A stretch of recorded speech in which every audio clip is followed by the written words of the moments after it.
Hi, my name is Paul Draus. I'm a professor of sociology at the University of Michigan-Dearborn. I've been teaching classes inside the Michigan Department of Corrections since 2008 using the inside-out prison exchange model, which involves bringing students from the university inside prison facilities and holding classes with university students and incarcerated men and women in the same classroom. As a result of those classes and discussions that take place in those classes, a lot of students, both on the inside and the outside, have developed an interest in different ways of thinking about how we approach issues of crime and justice in our society. And one of the alternative ways of addressing crime and wrongdoing that has most interested people is that of restorative justice. The videos that you're about to see represent some of the work taking place inside Michigan prisons. This is both a document and a reflection of efforts that have been developed, led, and implemented by men who are incarcerated inside the Michigan Department of Corrections.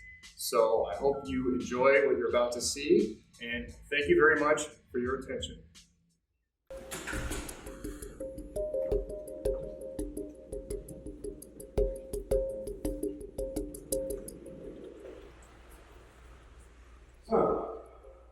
What's going on, man?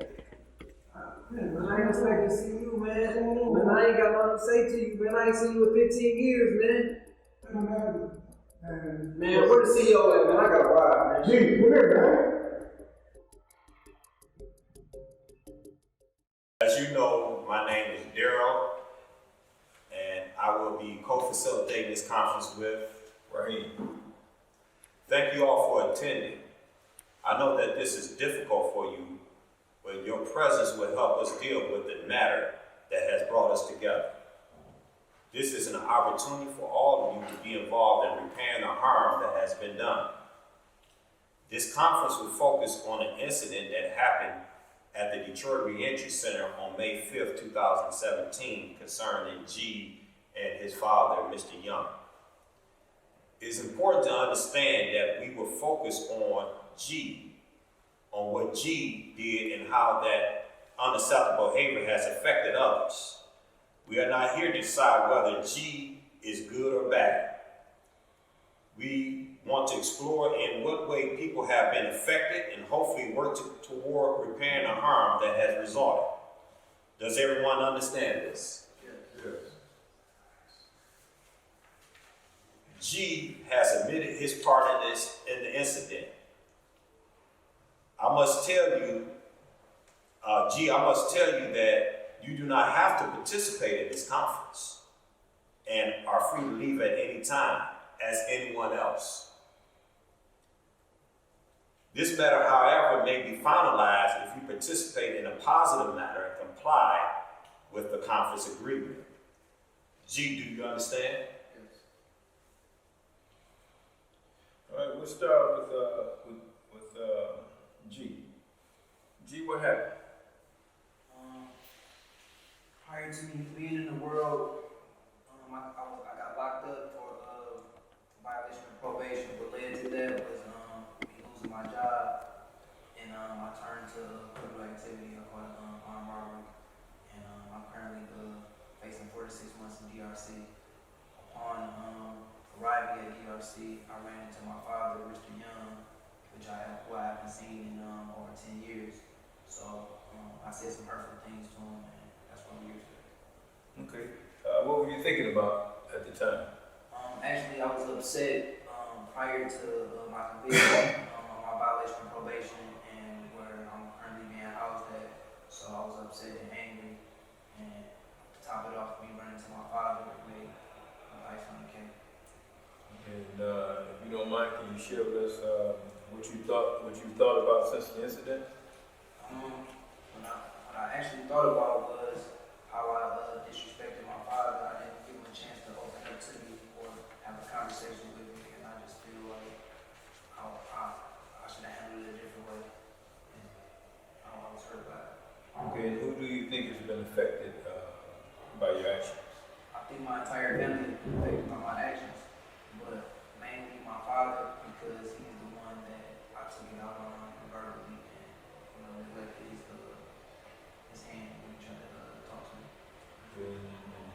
family's been affected? How? My family, mainly my mother, grandmother, immediate family, because of the mental stress and me not being present in the life in the household, and it took a toll on all my family members. Mr. Young, what was your reaction at the time of the incident? Well, at the time, I was really trying to focus on my next step, coming home. I didn't expect to see my son coming into prison when I was leaving out, so that kind of threw me back. But when I saw my son, as he said, it's been over 10 years.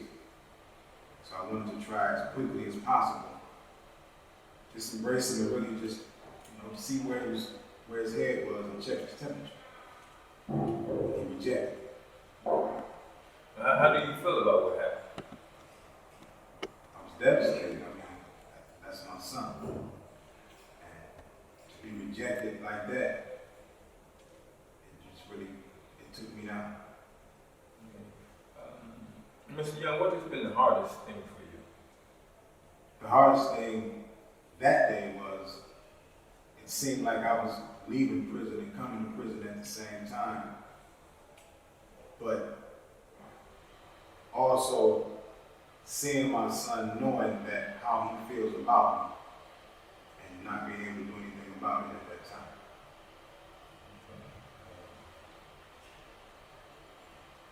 How did your family and friends react when they heard about the incident?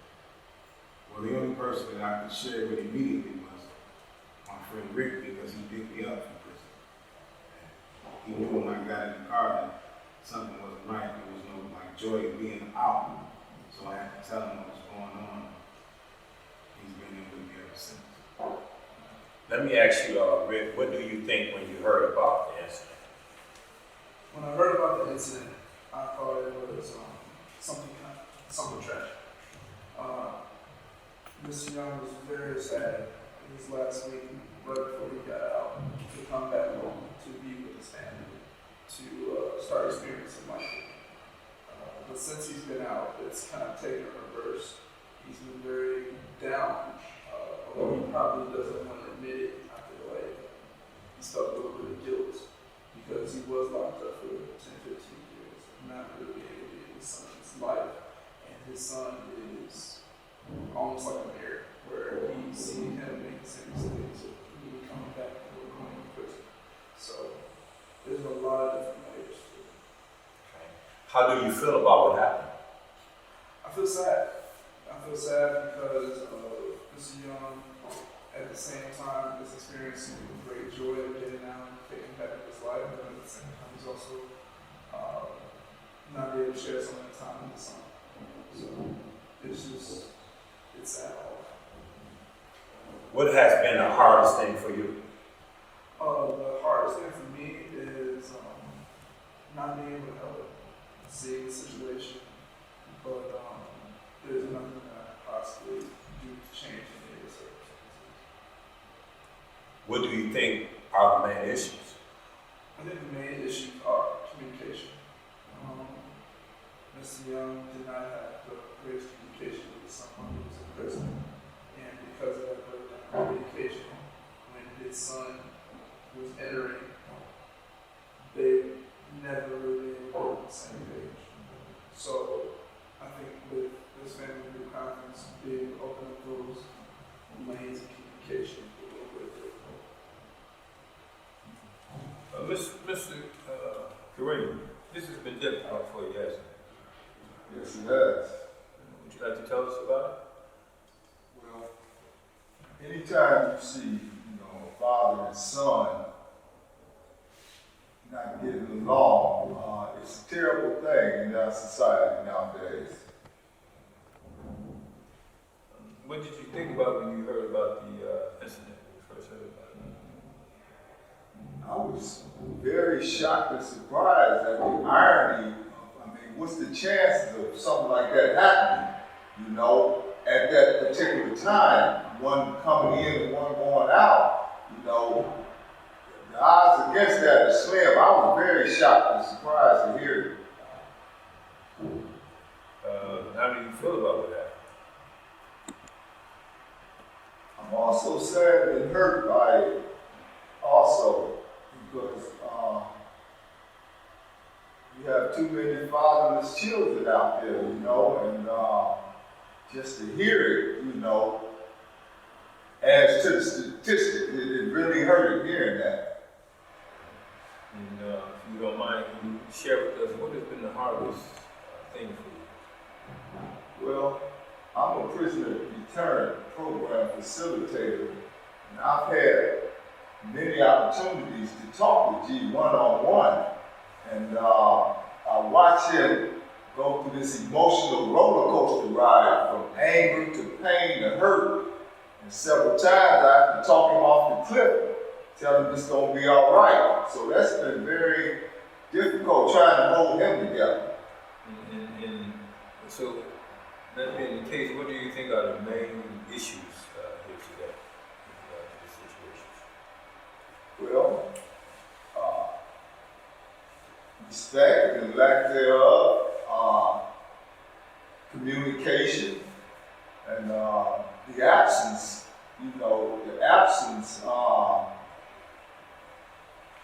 the bond that hasn't been established because of the absence. So those are great issues, I think. Is there anything else you want to say at this time, G? I just want to say, I feel like this is a stepping point for us to restore our father and son relationship. We gotta take it one day at a time. I'm not looking to, because I'm still hurt from the fact that you neglected me and wasn't in my life, and I feel like you abandoned me. So I'm kind of in my feelings about it. Okay, Mr. Young, what would you like from today's conference? What I would like from today is to begin on a fresh start. I know we got to take small steps to get to a satisfactory level in relationship in terms of father and son. And me not being there for you all of those years, I know that's kind of hard to just overlook. But we have to get on the communication line as well as respect line, because at the end of the day, I'm still your father. And to be talked to the way I was and to be disrespected the way I was, I understood it at the time, but we can't sit in that moment. So I'm just asking that you give me a chance to begin to get on a new start. Okay. What do you think about that, G? Everything sounds good since we having this meeting, this conference, but I believe actions speak louder than words, and you wasn't ever there for me, so I feel like you abandoned me, like I said, and I'm not really ready to accept this until I see action behind the words. So I'm still like got my brick wall up. I'm willing to take it one day at a time. Okay. So, what is it you would like to have more respect? I want to clarify what it is that you're looking for in regards to Communication and respect for starters. communication and respect. Is there anything else, Rick, that you would like to say with regard to agreement or something out between you? I think a really good way to start communication might be doing outings where you guys both go out and try to learn each other, figure out what your interests are, trying to start facilitating some of those bonds. So maybe hosting or going out and doing something small or just to spend some time.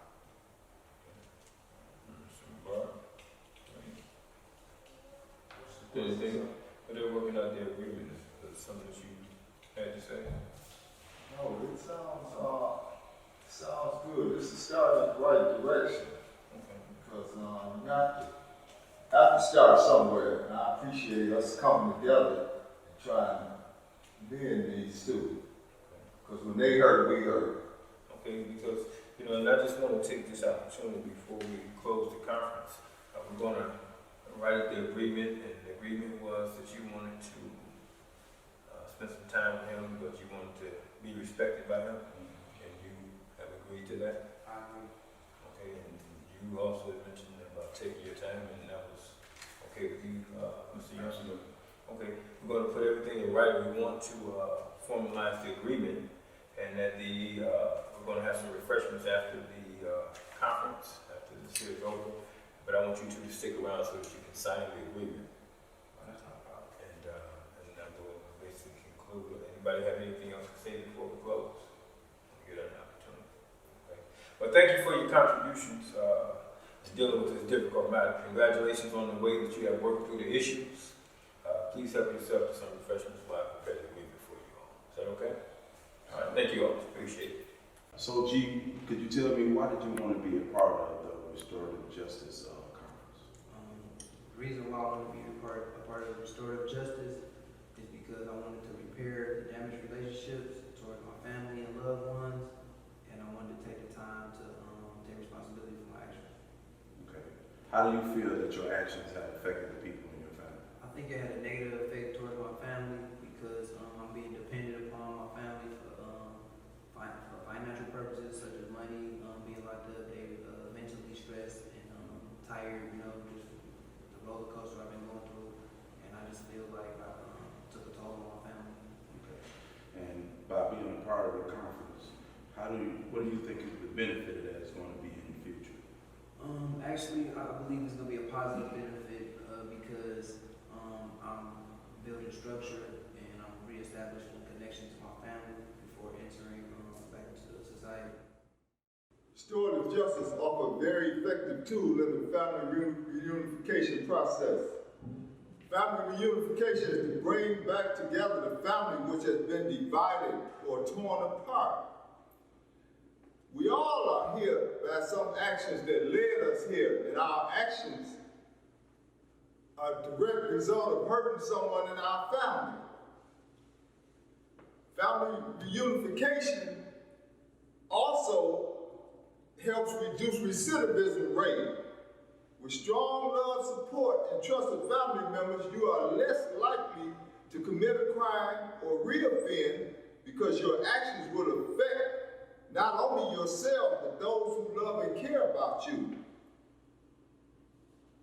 Family reunification is important because when we leave our families, we leave the siblings that look up to us.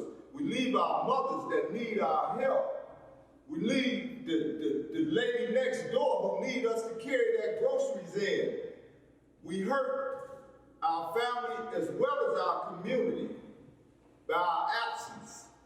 We must repair this. We must repair the harm we've done. When families are unified again, it gives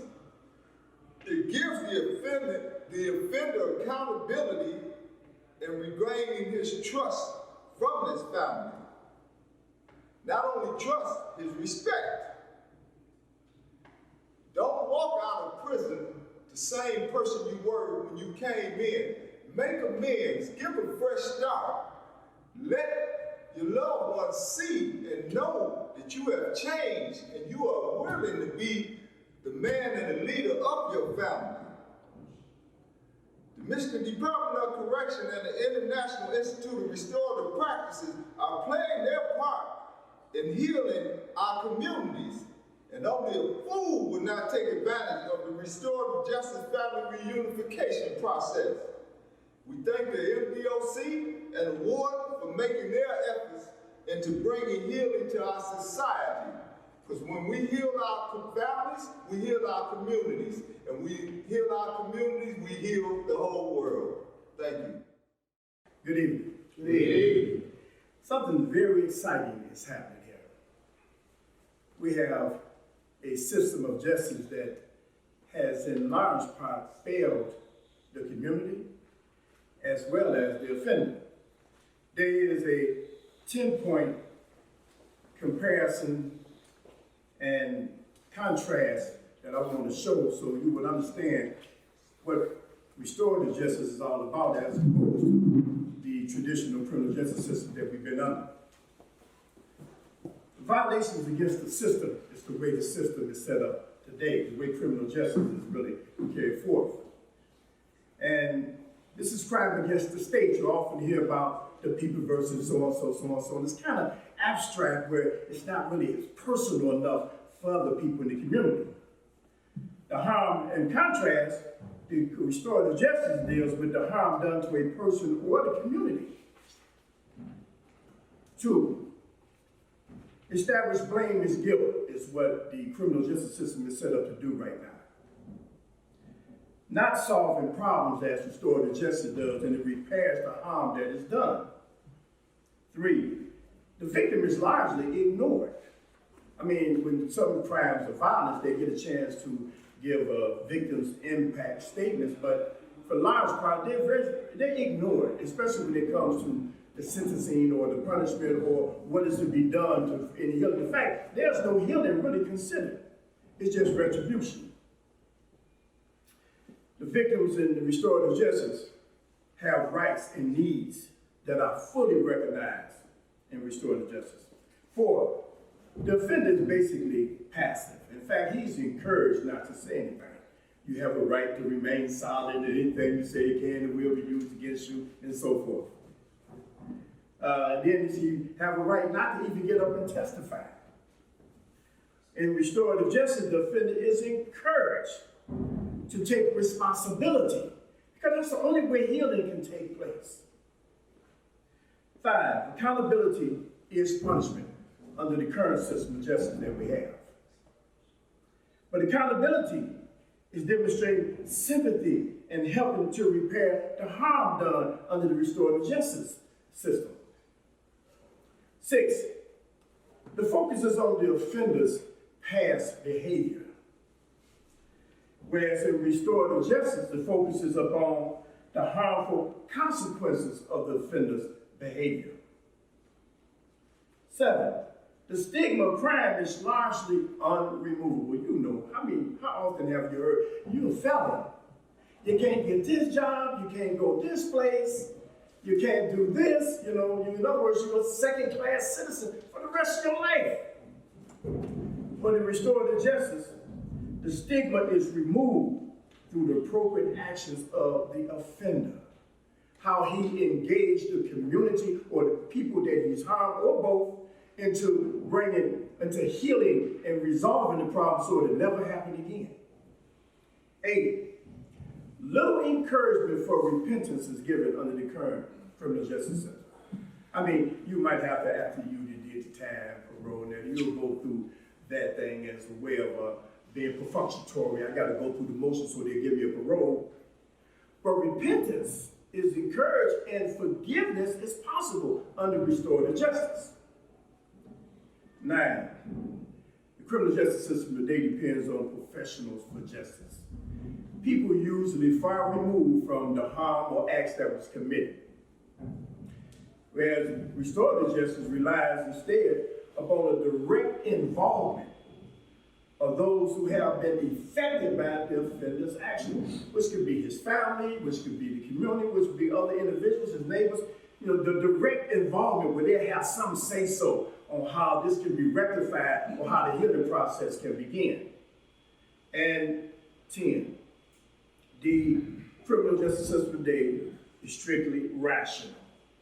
You have a certain rationale that the system try to fit you or even the victim into that may not have anything to do with the harm that they're feeling, the hurt that they're feeling, the wound that they're walking around with. Well, restorative justice allows and encourages the free expression of emotions.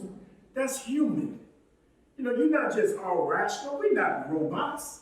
So, it's an emotional experience that you go through when harm has been done and your crime been committed. It's emotion. It's not just purely rational. So, when you take the emotion out of it, you take the humanity out of it. Where restorative justice restores the humanity in it and deals with healing, not just retribution. Thank you. I would like to take the time to thank the PDP program and the Restorative Justice program for reuniting me with my mother, my father, and the reunification. I feel like this is important to me because I'm establishing a connection and a bond that I have broke with her, and she deserves more than what I have provided for her and shown her. I'm sincerely apologetic about it, and I feel like she is thankful for the program too, because we got to meet before I come back into the community, and it's gonna work out in a positive way for us. We already got a contract in place, and it's basically stating that I'm gonna follow these rules to better our relationship and work and take care of my responsibilities and be the best son I could be.